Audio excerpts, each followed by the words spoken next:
Hello बच्चों, मेरा नाम अभिनव खंडेलवाल है और आज से हम क्लास 12th की ऑनलाइन क्लासेस शुरू कर रहे हैं। तो क्लास 12th की ऑनलाइन पढ़ाई करने से पहले आपके दिमाग में बहुत सारी चीज़ें हो रही होंगी कि ऑनलाइन क्लासेस से कैसा इम्पैक्ट पड़ने वाला है, हम कैसे पढ़ाई करेंगे, हम क्या करने वाले हैं। तो बेटा घबराने की कोई ज़रूरत नहीं है। आपके लिए एक बहुत बढ़िया सॉल्यूशन है। आप हमारी एक ऐप डाउनलोड करिए अपने एंड्रॉइड फ़ोन से जिसका नाम है एकेडमिक थिंकिंग, और हम उस ऐप के ज़रिए लाइव आपके साथ पढ़ेंगे, आपके साथ जुड़ेंगे और बिल्कुल वही माहौल होगा जैसा कोचिंग में होता है। तो बेटा अब जो हम पढ़ाई शुरू करने वाले हैं, सबसे पहले सिलेबस के बारे में अगर मैं आपसे बात करूं तो सिलेबस की वीडियो आप मेरे नेशनल कॉमर्स एकेडमी एक यूट्यूब पर चैनल है, उसको सब्सक्राइब भी कर लीजिएगा और वहां जाकर आप सिलेबस के बारे में पूरी जानकारी ले सकते हैं। लिंक मैं आपको अभी थोड़ी ही देर में फॉरवर्ड करूंगा। तो सिलेबस के बारे में हम टाइम वेस्ट नहीं करते हैं और सबसे पहले हम चैप्टर की शुरुआत करते हैं। और चैप्टर कौन सा है जो बोर्ड पे मेरे पीछे लिखा हुआ है, हम जो चैप्टर यहाँ पढ़ने वाले हैं वो पढ़ने वाले हैं पार्टनरशिप। और बेटा शुरू करने से पहले एक बात मैं आपको बता दूं कि क्लास 12th में 100 में से 100 लाना कोई बहुत बड़ा काम नहीं है, बहुत आसान है ये। बस थोड़ा सा भरोसा अपने आप पर रखना है और डेली आपको 1 घंटा घर पर पढ़ना है मेरे पढ़ाने के बाद। और आप ये बात समझ लीजिए कि अगर आपको कहीं भी परेशानी है तो मैं आपके लिए हमेशा अवेलेबल हूँ, फ़ोन के थ्रू और इस ऐप के थ्रू। लेकिन जो भी दिक्कत है उसे हाथ के हाथ ही क्लियर करना है और अपने बेस को बहुत स्ट्रांग रखना है। तो चलिए शुरू करते हैं हमारा एक चैप्टर जिसका नाम है पार्टनरशिप। 12th में ये चैप्टर बहुत ज़्यादा इंपॉर्टेंट है बेटा। और इस चैप्टर में, इस यूनिट में अकेले ही बहुत सारे चैप्टर्स हैं और वो चैप्टर्स आपको तब समझ में आएंगे जब आप ये बेसिक फंडा जो आज मैं आपको पढ़ाने जा रहा हूं, आप उस बेसिक फंडे को समझ पाएं। तो बेटा शुरू करते हैं कि पार्टनरशिप होती क्या है। बेटा क्लास 11th में आपने लास्ट में एक चैप्टर पढ़ा था, शायद आपको याद हो अभी भी, फाइनल अकाउंट्स। और वो जो आपने क्लास 11th में अकाउंट्स पढ़ी थी वो आपने पढ़ी थी सोल प्रोप्राइटर के लिए। किसके लिए पढ़ी थी बेटा? सोल प्रोप्राइटर के लिए। और सोल प्रोप्राइटर क्या होता है? जो अकेले बिजनेस को चला रहा होता है बेटा, उसको बहुत सारी परेशानियों का सामना करना पड़ता है। जैसे कि बेटा अगर मैं बात करूं कि उसको रिस्क अकेले झेलना है, उसको लॉस या प्रॉफिट अकेले झेलना पड़ेगा। प्रॉफिट हुआ तो बहुत अच्छी बात है, वरना लॉस उसे अकेले झेलना पड़ेगा। वो हर चीज में कभी भी एक्सपर्ट नहीं हो सकता, तो कुछ ना कुछ चीजों में प्रॉब्लम उसको आ रही होगी। तो बेटा इन सारी प्रॉब्लम का ओवरकम, एक सॉल्यूशन निकाला गया और एक नया फॉर्म ऑफ बिजनेस प्रेजेंट किया गया जिसका नाम है पार्टनरशिप। अब पार्टनरशिप क्या होती है बेटा? पार्टनरशिप क्या होती है कि जब दो या दो से ज्यादा बंदे, बिल्कुल ध्यान से समझते रहिएगा स्टार्टिंग से ही, जब दो या दो से ज्यादा बंदे मिलकर किसी लीगल बिजनेस को शुरू करते हैं, उस चीज को हम बोलते हैं पार्टनरशिप। क्या बोलते हैं बेटा? पार्टनरशिप। और पार्टनरशिप हमेशा एक एग्रीमेंट से अराइज होती है। देखिए आपने joint Hindu family business class 11th में बिजनेस में पढ़ा है और उसमें आपने पढ़ा होगा कि जैसे ही बच्चा पैदा होता है वो उस बिजनेस का पार्ट हो जाता है, जिसे हम बोलते हैं ऑपरेशन बाय लॉ। मगर पार्टनरशिप में ऐसा कुछ नहीं है। पार्टनरशिप में अगर दो बंदे पार्टनर हैं, एक्स और वाई, तो बेटा अगर एक्स का बेटा कल को होता है और वो कहता है कि मुझे भी आप पार्टनर बना लो, तो हम उसे पार्टनरशिप में नहीं रखेंगे, क्योंकि पार्टनरशिप हमेशा किससे अराइज होती है? एग्रीमेंट से अराइज होती है। पार्टनरशिप कभी भी लॉ के द्वारा अराइज नहीं होती। अब बेटा पार्टनरशिप को पढ़ने से पहले हम एक बात कर लेते हैं कि पार्टनरशिप को दो नजरियों से देखा जाता है। एक तो बेटा from accounting point of view, from accounting point of view,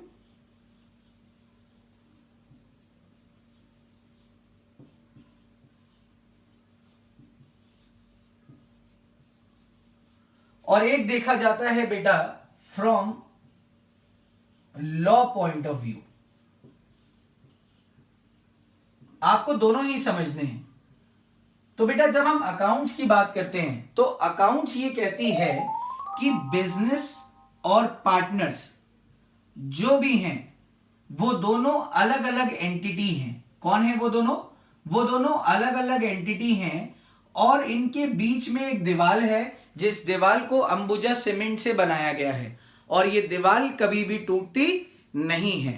और बेटा आपको जब भी अकाउंट्स करनी है तो आपको किसको ध्यान में रखना है? आपको सिर्फ बिजनेस को ध्यान में रखना है और उसी के पॉइंट से आपको ये अकाउंटिंग करनी है। अब अगर मैं लीगल पॉइंट ऑफ व्यू से या लॉ के पॉइंट ऑफ व्यू से बात करूं तो वो ये कहते हैं कि बिजनेस और पार्टनर के बीच में ये जो आपने दीवार खड़ी करी है, आपने एडवर्टीजमेंट में देखा है कि ये दीवार कभी टूटती नहीं है, मगर कानून कह रहा है कि देखो हम तो इसे 2 मिनट में तोड़ देंगे, हमसे आप पंगा मत लो। कानून ये कहता है कि हमारी नजरों में ये दीवार नहीं है। बिजनेस और पार्टनर दोनों एक ही एंटिटी हैं।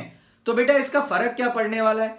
इसका फर्क सिर्फ ये पड़ने वाला है कि जब बिजनेस बंद होगा कभी भी, तो बेटा पार्टनर्स अगर वो पैसा बाहर वालों का नहीं चुका पा रहे तो बेटा उनकी पर्सनल प्रॉपर्टी भी बिक सकती हैं। तो इसका मतलब ये हुआ कि पार्टनर्स की जो लाइबिलिटी होती है वो अनलिमिटेड होती है, लिमिटेड नहीं होती। अनलिमिटेड का मतलब पहले तो बिजनेस के पैसों से बाहर वालों के पैसे चुकाए जाएंगे, अगर वो पैसे कम पड़ जाते हैं तो बाहर वाले पार्टनर्स के घर तक पहुंचेंगे और उनकी पर्सनल प्रॉपर्टी को बेचकर अपने पैसों को रिकवर कर लेंगे। ये बातें आपको समझ में आती हैं? तो बेटा अब पार्टनरशिप की शुरुआत करते हैं। यहां तक आपको आई होप समझ में आ गया होगा।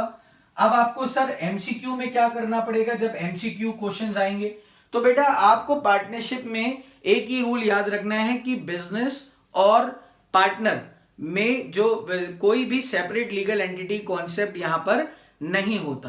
पार्टनर्स की लाइबिलिटी कैसी होती है बेटा? अनलिमिटेड होती है। ये बात आपको समझ में आती है? सिर्फ अकाउंट्स के लिए हम ये याद रखेंगे कि हमें बिजनेस के पॉइंट ऑफ व्यू से सोचना है। अब शुरू करते हैं पार्टनरशिप क्या होती है। देखिए बेटा मैंने आपको ये बताया कि पार्टनरशिप हमेशा एक एग्रीमेंट से अराइज होती है, कभी भी लॉ के द्वारा अराइज नहीं होती। अब बेटा पार्टनरशिप को एक एक्ट गवर्न करता है जिस एक्ट का नाम है पार्टनरशिप एक्ट। एक एक्ट बनाया गया है जिसका नाम है पार्टनरशिप एक्ट। इसको कब लाया गया? इसको 1932 में लाया गया और ये पार्टनरशिप की डेफिनेशन बताता है। ये बताता है कि सेक्शन 4 में पार्टनरशिप की डेफिनेशन दी गई हुई है और वो ये कहता है कि जब 2 या 2 से ज्यादा बंदे मिलकर किसी बिजनेस को चलाते हैं तो उसको हम बोलते हैं पार्टनरशिप। मैं ये डेफिनेशंस आप लोगों को नोट्स जब लिखवाऊंगा तो बहुत अच्छे से और ज्यादा क्लियर करवा दूंगा, लेकिन आप एक बात को बहुत ध्यान से समझिएगा। मैंने आपसे क्या बोला कि ये जो पार्टनरशिप एक्ट है ये क्या बताता है? जब 2 या 2 से ज्यादा बंदे मिलकर किसी भी बिजनेस को चलाते हैं, और बिजनेस किसके लिए होना चाहिए बेटा? प्रॉफिट मोटिव के लिए, और बिजनेस लीगल होना चाहिए, तो उसको हम पार्टनरशिप कहते हैं। अब आपको एक बात बहुत ध्यान से समझनी है क्योंकि एमसीक्यू पैटर्न भी है और क्वेश्चन कहीं से भी आएगा। मैंने आपको जब डेफिनेशन दी तो मैंने बोला 2 या 2 से ज्यादा बंदे, मैंने ये नहीं बताया कि कितने बंदे हैं। तो सर आप हमें अब बता दीजिए कि कितने बंदे हैं। बेटा पार्टनरशिप एक्ट जो है वो मैक्सिमम लिमिट तैयार नहीं करता, वो नहीं बताता कि कितने मैक्सिमम बंदे होने चाहिए। ये जो मैक्सिमम लिमिट है ये कंपनीज एक्ट 2013 ने बनाई है। फिर से समझ लीजिए, ये जो मैक्सिमम लिमिट है ये किसने बनाई है? Companies act 2013। आप अपने नोट्स बनाते रहिएगा क्योंकि एमसीक्यू पैटर्न में क्वेश्चन कहीं से भी पूछा जाएगा। और वो एक्ट कहता है कि किसी भी पार्टनरशिप में 50 से ज्यादा बंदे नहीं हो सकते। तो बेटा अगर मैं आपसे बात करूं कि मिनिमम पार्टनरशिप के लिए कितने बंदे चाहिए बेटा? मिनिमम तो सर 2 बंदे चाहिए, एक बंदे में पार्टनरशिप हो ही नहीं सकती। और मैक्सिमम कितने बंदे हो सकते हैं? मैक्सिमम सर 50 बंदे हो सकते हैं। अब बेटा ये मैक्सिमम बंदे किस में बताया? पार्टनरशिप एक्ट ने बताया या कंपनीज एक्ट ने बताया? सर ये कंपनीज एक्ट ने बताया, और कंपनीज एक्ट कौन सा बेटा? 2013। ये बात आपको क्लियर हो गई। अब बेटा आगे चलते हैं, थोड़ी सी आगे लाइन को ले जाते हैं। पार्टनरशिप हमेशा एक एग्रीमेंट से अराइज होती है, ये बात आपको क्लियर हो गई होगी। अब बेटा एग्रीमेंट क्या होता है? What do you mean by the term agreement? Agreement ये होता है कि मैंने आपको एक ऑफर दिया, आपने उस ऑफर को एक्सेप्ट करा और वो एग्रीमेंट बन गया। अब एग्रीमेंट ओरल भी हो सकता है, मतलब मुंह जवानी भी हम लोग एग्रीमेंट कर सकते हैं, और लिखित में भी कर सकते हैं ऑन पेपर्स। तो बेटा अगर हम लोग एक दूसरे का सर नहीं फोड़ना चाहते, लड़ाई दंगों में नहीं पड़ना चाहते, तो ये एडवाइस की जाती है कि आप एग्रीमेंट को कैसा कर लीजिए, आप एग्रीमेंट को रिटन में कर लीजिए। तो बेटा फिर से आप समझिए कि पार्टनरशिप हमेशा किससे अराइज होती है? एग्रीमेंट से। और एग्रीमेंट कैसा हो सकता है? एग्रीमेंट सर ओरल भी हो सकता है और कैसा हो सकता है? रिटन भी। It depends upon the partners कि वो कैसे एग्रीमेंट करेंगे। अब ओरल भी हो सकता है और रिटन भी हो सकता है। तो बेटा अगर हम ये चाहते हैं कि हम एक दूसरे का सर ना फोड़ें, तो एग्रीमेंट कैसा होना चाहिए? रिटन होना चाहिए। और अगर वो एग्रीमेंट रिटन में है तो ध्यान से सुनिएगा, तो उसको हम बोलते हैं पार्टनरशिप डीड। क्या बोलते हैं बेटा? Partnership deed. अगर वो ओरल में है तो वो सिर्फ एग्रीमेंट है, उसे पार्टनरशिप डीड नहीं बोलते। अगर वो रिटन में है तो उसको हम बोलते हैं पार्टनरशिप डीड। तो पार्टनरशिप हमेशा एक एग्रीमेंट से अराइज होगी, ये बात मैंने आपको बता दी। अब सर क्या होगा अगर हम लोगों ने पार्टनरशिप डीड नहीं बनाई, मतलब अगर हमने रिटन में एग्रीमेंट नहीं करा या ओरल में भी एग्रीमेंट नहीं करा, हमने सिर्फ, सपोज मैं आपसे एक बात करता हूं कि दो बंदे हैं, एक बंदे का नाम है एक्स और एक बंदे का नाम है बेटा वाई। ये दोनों बहुत अच्छे दोस्त हैं बेटा। एक दिन एक्स ने वाई को ये बोला कि आओ मिलकर पार्टनरशिप करते हैं और एक बिजनेस शुरू करते हैं। तो बेटा जब एक्स ने वाई को ये बात कही तो वाई की आंखों से तो आंसू आने लगे। वो कह रहा है तुमने मेरे मुंह की बात छीन ली, मेरा बचपन से एक सपना था, मैं हमेशा ये सोचता था कि मैं तुम्हारे साथ मिलकर क्या करूंगा? बिजनेस, और हम दोनों भाई जैसे ही हैं। ठीक है, ये बात आपको समझ में आती है? अब बेटा क्या हुआ, जैसे ही इसने इसको ऑफर दिया, इसने ये भी बोला कि चलो मिलकर कुछ चीजें डिसाइड कर लेते हैं कि कैसे होना है, क्या होना है, एग्रीमेंट बना लेते हैं। तो वाई ने ये बोला कि नहीं भाई, कोई एग्रीमेंट नहीं, मैं तुम्हारी बात जो तुम बोलोगे वो मैं मानूंगा, और अब इसके आगे कुछ नहीं, तुम मेरे लिए महात्मा गांधी हो और जो महात्मा गांधी ने कहा वो सत्य वचन ही होगा। साल खत्म हुआ बेटा और 1 लाख रुपए का प्रॉफिट हुआ। अब एक्स ने वाई को बोला कि देख भाई ऐसा है, 1 लाख का प्रॉफिट हुआ, 80,000 मैं रख रहा हूं और मैं तुम्हें 20,000 दे रहा हूं। अब बेटा जो पैसा है वो भाई भाई को लड़वा देता है, ये तो फिर भी दोस्त है। तो वाई ने जब ये सुना तो उसने कुर्सी उठा ली मारने के लिए, बैठने के लिए नहीं, और उसने एक्स को क्या बोला कि अबे ऐसे कैसे रख लेगा, 80,000 मुझे दे और 20,000 तू ले ले। तो बेटा अब हुआ क्या, दोनों में कन्फ्लिक्ट्स यानी लड़ाई शुरू हो गई। अब बेटा ये सिचुएशन अराइज होती है जब पार्टनरशिप डीड नहीं है, तो रिटन एग्रीमेंट कोई भी नहीं है, तो क्या होगा भाई? आप अगर आप जज साहब के पास जाओगे भी, अब कोर्ट में अगर आप जाते हो तो वहां मम्मी कसम, चाचा कसम, बुआ कसम, ये खाने से कुछ भी नहीं होगा। आपको एक रिटन एग्रीमेंट बताना पड़ेगा और वो रिटन एग्रीमेंट तो है नहीं। तो पार्टनरशिप एक्ट 1932 आपको बताता है इस प्रॉब्लम से बचने का उपाय। अब ध्यान से दोबारा सुनिए, वो ये कहता है कि अगर कोई भी पार्टनरशिप डीड पार्टनर्स के बीच में नहीं बनी है, इट मींस अगर कोई रिटन एग्रीमेंट नहीं बना है और अगर कोई कॉन्फ्लिक्ट्स हो जाते हैं, कोई लड़ाई हो जाती है, तो बेटा ये जो कानून है ये दिलेर मेहंदी बन जाएगा। क्या बन जाएगा? दिलेर मेहंदी। सर क्या कह रहे हैं आप? कुछ नहीं बेटा, घबराओ मत, ये दिलेर मेहंदी बन जाएगा। और दिलेर मेहंदी का एक गाना है, नाना नाना नारे। तो बेटा जज साहब के सामने चीजें पेश होंगी और जज साहब दिलेर मेहंदी बन जाएंगे और हर काम के लिए वो क्या बोलते रहेंगे? ना ना ना ना नारे। ये बात आपको क्लियर हो रही है? फॉर एग्जाम्पल अब क्या हुआ कि एक्स और वाई में लड़ाई शुरू हो गई, ये दोनों जज के पास गए, आप मेरी बातों का आंसर दीजिएगा। एक्स ने बोला कि सरकार मैंने बहुत काम किया है, दिन रात एक करा है, तो मुझे सैलरी चाहिए। अब बेटा जज साहब क्या बन गए? दिलेर मेहंदी। वो क्या गाना गाएंगे? ना ना ना ना नारे।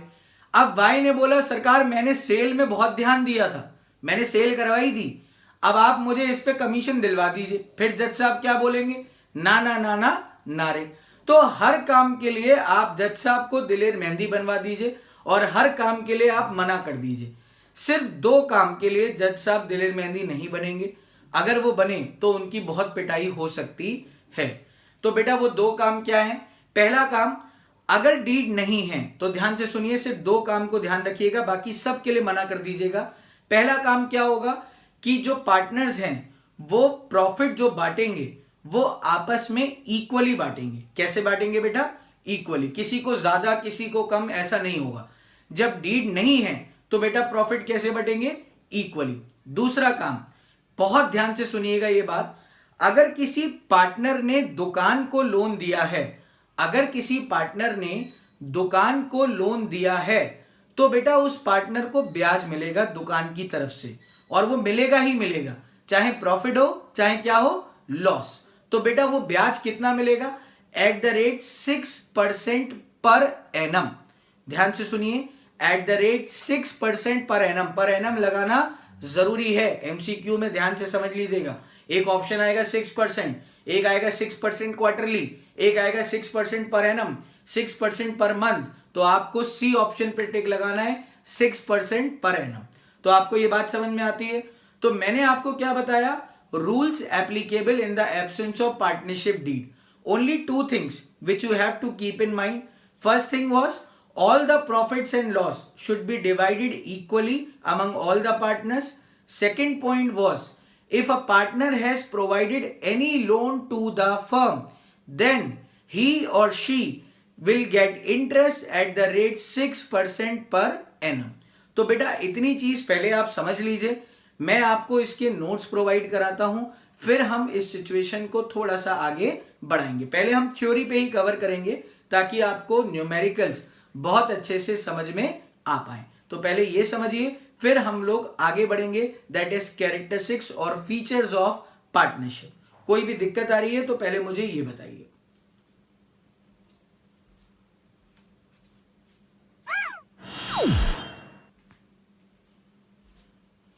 हाँ बच्चों, आई होप कि आपको पहले की सारी चीज़ें क्लियर हो गई होंगी। तो अब कुछ नोट्स के बारे में बात कर लेते हैं। ये नोट्स आपको मैं सबको पर्सनली ग्रुप में भी अपडेट करूंगा, थोड़ा समय लगेगा इन चीज़ों में, और ऐप में भी आपके पास ये सारे नोट्स अवेलेबल होंगे। तो बेटा अब हम बात करते हैं हमारी पार्टनरशिप की डेफिनेशन की और उसके कैरेक्टरिस्टिक्स की। देखिए सारे कैरेक्टरिस्टिक्स हम ऑलरेडी डिस्कस कर चुके हैं, बस फर्क सिर्फ इतना है कि अब हम उसे थ्योरी में समझेंगे कि थ्योरी क्या है। तो बेटा अगर मैं डेफिनेशन की बात करूं तो डेफिनेशन क्या बोलती है? पार्टनरशिप एक रिलेशन है, is a relation between persons who have agreed, जो ये एग्री कर चुके हैं कि that they will share the profit of a business, कि वो बिजनेस चलाएंगे और उससे प्रॉफिट को क्या करेंगे? शेयर। और वो बिजनेस कैसे चलेगा? या तो कैरीड ऑन बाय ऑल, या तो सब लोग मिलकर चलाएंगे, या any of them acting for all, या कोई एक बंदा सबके बिहाफ पर चला सकता है। इस लाइन को बहुत ध्यान से समझिएगा।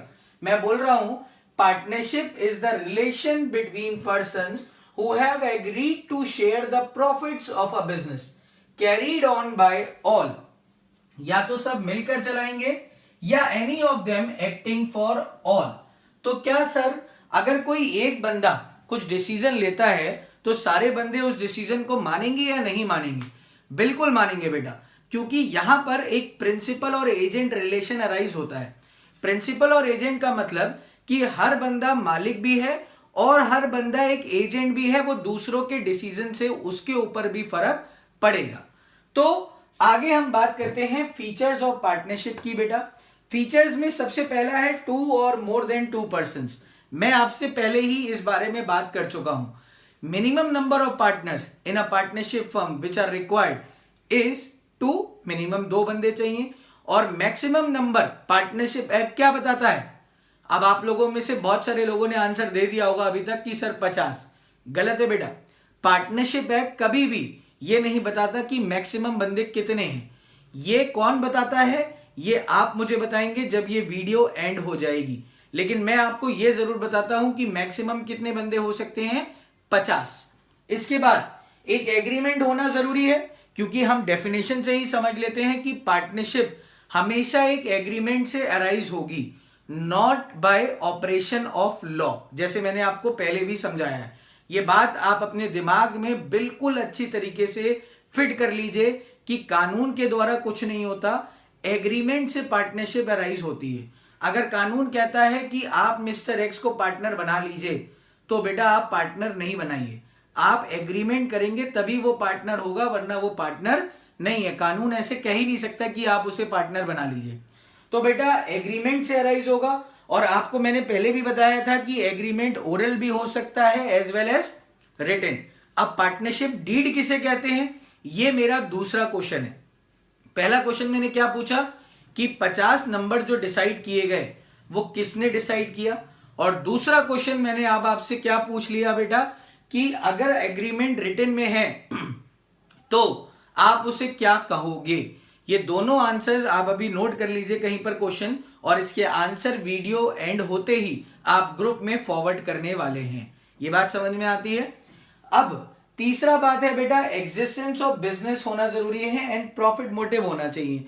देखिए बेटा, पार्टनरशिप करने के लिए ये बहुत जरूरी है कि हम एक बिजनेस करें, और वो बिजनेस किस उद्देश्य से होना चाहिए, मोटिव क्या होना चाहिए, प्रॉफिट। एग्जाम्पल मैं आपको दे देता हूं।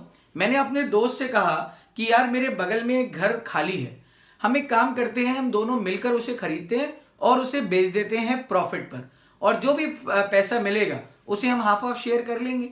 तो अब आपको मुझे यह समझाना है कि क्या वो पार्टनरशिप है। नहीं बेटा, वो पार्टनरशिप नहीं है। क्यों नहीं है, क्योंकि बेटा वो बिजनेस ही नहीं है। ये हम रेगुलर रूटीन वर्क थोड़ी ना है हमारा। भाई मेरा बिजनेस है कोचिंग पढ़ाना, मैं आपको कोचिंग पढ़ाने आया हूं, लेकिन घर बेचना मेरा काम नहीं है। अब अगर मैं कोचिंग किसी के साथ शेयर करता हूं और मैं उससे कहता हूं कि चलो मिलकर प्रॉफिट बांट लेंगे, वो पार्टनरशिप होगी।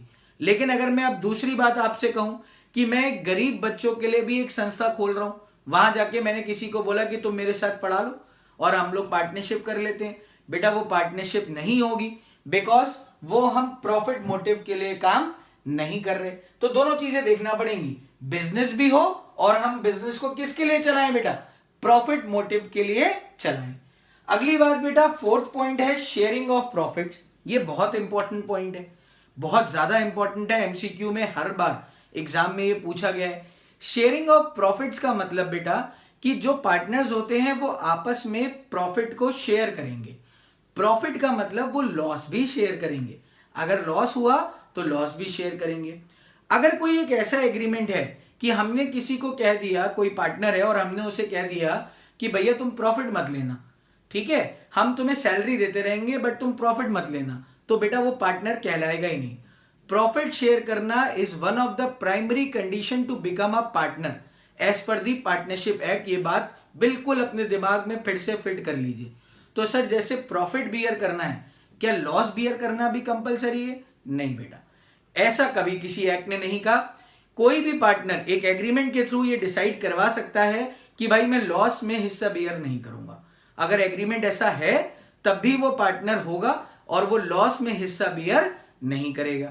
मगर जैसा कि हमको ये पता है कि पार्टनरशिप में जो पार्टनर्स होते हैं उनकी लाइबिलिटी क्या होती है, अनलिमिटेड। तो वो थर्ड पार्टी के लिए तो लाइबल है, मगर वो फर्म में लॉस बियर नहीं करेगा। ये बात आपको समझ में आ गई। इसके बाद रिलेशनशिप ऑफ प्रिंसिपल और एजेंट, इस लाइन में मैंने आपको समझा दिया था कि कैरीड ऑन बाय ऑल और any of them acting for all.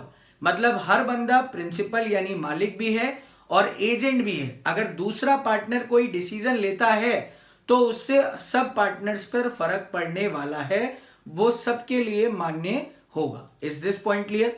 Now अगर हम लास्ट पॉइंट पे आए तो नो सेपरेट एग्जिस्टेंस, ये भी मैंने आपको पहले ही बता दिया था। देखिए अकाउंटिंग पॉइंट ऑफ व्यू कहती है कि सेपरेट एग्जिस्टेंस है, मगर हमें क्या मानना पड़ेगा बेटा, एक्ट को। और एक्ट क्या कहता है कि कोई भी सेपरेट एग्जिस्टेंस नहीं है।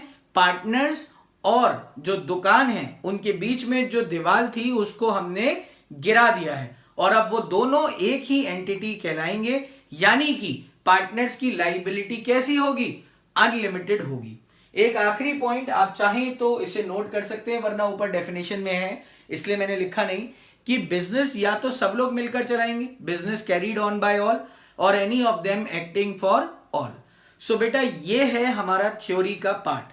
अगर आपको इस थ्योरी के पार्ट में कोई भी परेशानी है तो आप मुझे बताएंगे, हम उसको पहले क्लियर करेंगे, फिर बेटा हम न्यूमेरिकल्स को स्टार्टअप करने वाले हैं। पार्टनरशिप की थ्योरी ऑलमोस्ट खत्म है।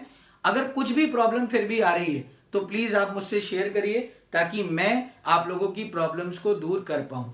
और ध्यान रखिए 100 नंबर लाने के लिए जरूरी क्या है कि आपकी छोटी छोटी क्वेरीज भी सॉल्व होनी चाहिए। तो इसीलिए आप कोचिंग पढ़ रहे हैं, अदरवाइज तो कोचिंग पढ़ने की कोई जरूरत नहीं है। तो प्लीज ध्यान से समझ लीजिए और मुझसे पूछ लीजिए।